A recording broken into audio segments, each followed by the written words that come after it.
Sejarah Islam di Mesir oleh Sefina Nur Salsabila. Sejarah masuknya Islam ke Mesir. Afrika Utara mempunyai kehidupan masyarakat perdesaan yang bersifat kekuasaan, nomad atau berpindah-pindah, dan patriarki. Ketika berada di bawah kekuasaan Romawi, masyarakat Afrika terpengaruh. Mereka dipengaruhi oleh elit kota yang mengadopsi bahasa, gagasan, dan adat istiadat. Setelah masyarakat Afrika memperoleh kemenangan, pengaruh Romawi mulai berhenti, kecuali ekonomi. Mesir merupakan salah satu kawasan yang berada di Afrika Utara yang sangat penting bagi penyebaran agama Islam di dataran Eropa. Mesir menjadi pintu gerbang masuknya Islam ke dalam kekuasaan Kristen sekaligus benteng pertahanan.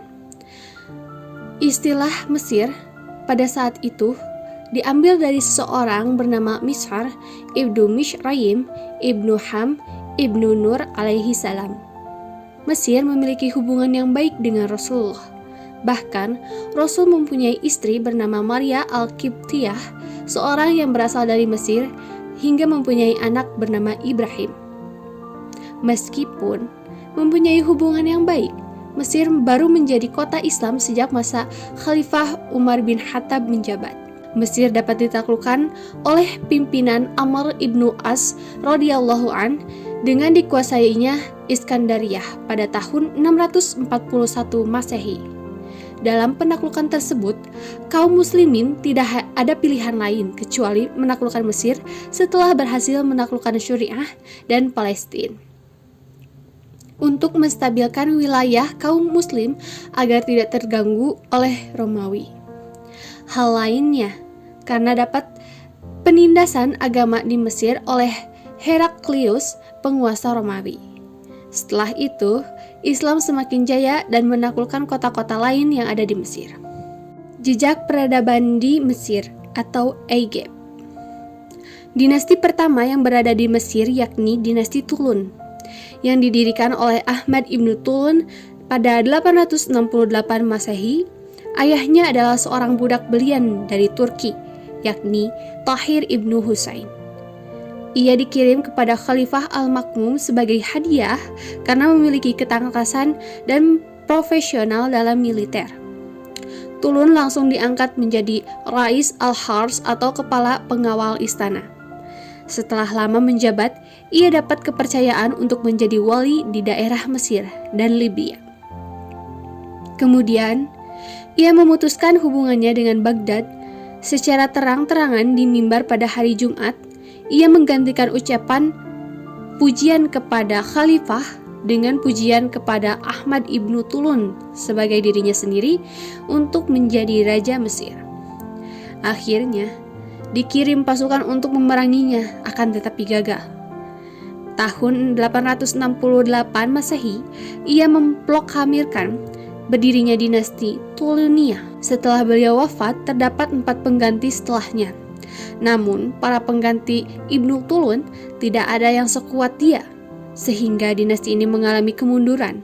Dan pada masa Syaiban Ibnu Tulun, ia menyerahkan jabatannya kepada tangan pasukan Bani Abbas yang menyerang Mesir pada 905 Masehi. Dengan demikian, berakhirlah riwayat dinasti Tulunia. Dinasti pertama yang berkuasa di Mesir secara mandiri adalah dinasti Fatimiyah. Dinasti Fatimiyah didirikan di Tunisia pada tahun 909 Masehi. Dinasti kecil yang berpengaruh pada masa dinasti Abbasiyah didirikan oleh Syahid ibnu Husain. Masa kejayaan pada dinasti Fatimiyah adalah pada masa khalifah yang kelima, yakni Abu Mansur Nizar al-Azizi. Dalam pemerintahannya, Al-Azizi mampu menyaingi dinasti Abbasiyah di Baghdad. Khalifah Al-Azizi menghabiskan 2 juta dinar untuk membangun istana yang dapat menyaingi istana Abbasiyah. Beliau dikenal sebagai seorang yang bijaksana dan murah hati. Al-Azizi hidup di kota Kairo Kanal yang baru, serta memberikan toleransi terhadap umat Kristen. Setelah Al-Azizi wafat, ia digantikan oleh Abu Ali Mansur al-Hakim yang masih berusia 11 tahun. Di bawah pemerintahannya, dinasti Fatimiyah ini mulai mengalami kemunduran, ditandai dengan tindakan kejam yang dilakukan, seperti membunuh beberapa orang wazirnya, menghancurkan gereja dan kuburan suci umat Kristen. Pada akhirnya, hal inilah yang membuat umat Kristen murka, dan Abu Ali terbunuh pada tahun 1200 dan Abu Ali terbunuh pada tahun 1021 Masehi di Muqattam. Setelah Abu Ali meninggal, ia digantikan oleh Al-Zahir yang masih berumur 16 tahun. Setelah Al-Zahir berkuasa, pemerintah dinasti ini makin kacau. Dan pada akhirnya, Salahuddin Al-Ayyubi mengakhiri dinasti ini pada tahun 1171 Masehi. Khalifah terakhirnya adalah Al-Adid. Pasca runtuhnya dinasti Fatimiyah, Salahuddin yang berkuasa tidak menghancurkan Kairo. Ia memutuskan untuk melanjutkan dan mengubah paham agama dari Syiah menjadi Sunni. Sekolah, masjid, rumah sakit, dan fasilitas sosial lainnya dibangun. Peristiwa yang paling dikenal pada masa kekuasaan Salahuddin Al-Ayyubi adalah Perang Salib. Pada 1250 Masehi, tepatnya 8 tahun sebelum Baghdad dihabisi oleh Hulagu, kekuasaan diambil alih oleh kalangan keturunan Turki, pegawai istana keturunan Mamluk.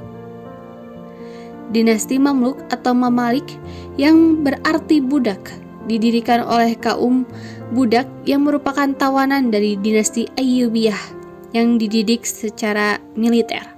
Oleh penguasa Ayyubiyah yang terakhir, Al-Malik Al-Salih, mereka dijadikan pengawal untuk menjadi kekuasaannya.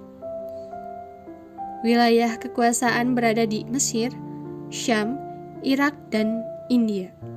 Setelah Al-Malik Al-Salih wafat pada tahun 1249 Masehi, pada masa ini kaum Mamluk atau Mamalik merasa terancam karena Turan Syiah lebih dekat dengan tentara asal Kurdi. Mamalik di bawah pimpinan Aibak dan Baybars berhasil membunuh Turan Syiah. Istri dari Al-Malik Al-Salih, Syajarah Al-Dur, berasal dari golongan Al-Malik, mengambil alih dan menikah dengan Aibak.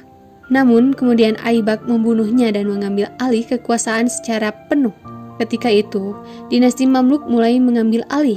Pemerintahan Mamluk mendapati serangan yang luar biasa dari Mongol. Tidak ada dinasti yang dapat bertahan dari serangan Mongol. Akan tetapi, dinasti Mamluk yang pada saat itu mengalami penurunan ekonomi dapat bertahan.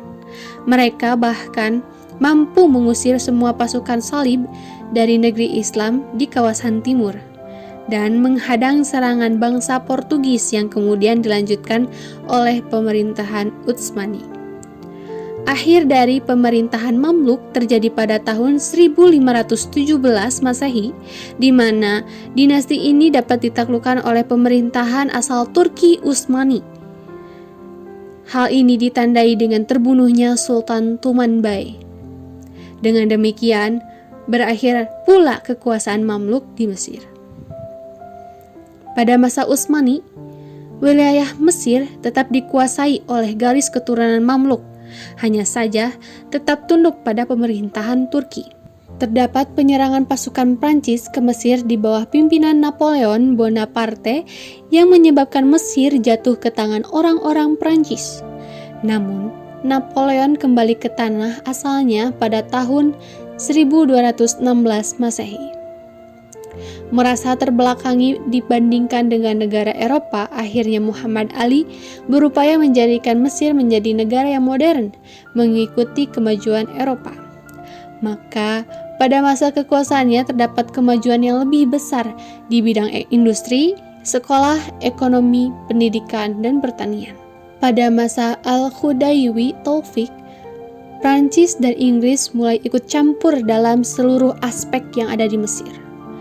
Hal itu yang memunculkan revolusi Ahmad Arabi Setelah revolusi padam, muncullah pemimpin-pemimpin nasional yang mengadakan perlawanan kepada Muhammad Ali seperti Mustafa Kamil dan Muhammad Farid. Dengan munculnya perlawanan kepada Muhammad Ali, Inggris mulai menarik diri dan memberi kemerdekaan kepada Mesir pada tahun 1340 Hijriah atau 1922 Masehi. Keturunan Muhammad Ali masih berkuasa di Mesir sampai munculnya revolusi perwira yang mengalahkan Raja Al-Faruq pada 1952 Masehi. Dengan demikian, sistem republik telah dimulai di Mesir. Sekian dari saya, mohon maaf apabila ada salah-salah kata.